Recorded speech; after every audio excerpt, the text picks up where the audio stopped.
নমস্কার, কলকাতা টিভিতে আপনাদের স্বাগত জানাই। জহিতা রয়েছে আপনাদের সঙ্গে। শুরু করছি ধর্মযুদ্ধ ২০২৪। আর আজকে দ্বিতীয় দফার নির্বাচন দেশ জুড়ে পালন করা হচ্ছে। ১৩টি রাজ্যে ৮৮টি কেন্দ্রে আজকে ভোট গ্রহণ হচ্ছে। তার মধ্যে রয়েছে বাংলার ৩টি আসন এবং রয়েছে দার্জিলিংয়ে ভোট, রয়েছে রায়গঞ্জে এবং বালুরঘাটে ভোট রয়েছে। প্রথমেই ভোটের পার্সেন্টেজ আপনাদের জানাবো। সকাল থেকে ২ ঘন্টায় ভোট পড়েছে ১৫.৬৮%। আপনাদের যেমনটা জানাচ্ছিলাম, সকাল থেকে সেই ছবি আপনাদের দেখাচ্ছি। বিভিন্ন কেন্দ্রে কিন্তু বিক্ষিপ্ত ছবি উঠে আসছে আপনাদের সামনে এবং আজকে বাংলার ৩টি আসনে ভোট রয়েছে। বালুরঘাটে এবং দার্জিলিংয়ে এবং রায়গঞ্জে ভোট রয়েছে। আজকে দেশ জুড়ে পালন করা হচ্ছে দ্বিতীয় দফার নির্বাচন এবং আপনাদের জানিয়ে রাখবো, বালুরঘাটে ভোট পড়েছে ১৪.৭৪%।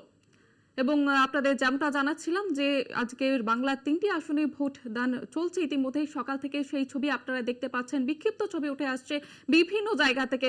এবং প্রথম দফা নির্বাচনের পর থেকেই কিন্তু আমরা দেখেছি যে দ্বিতীয় দফা নির্বাচনের জন্য বাড়তি নিরাপত্তা ব্যবস্থা গ্রহণ করা হয়েছে।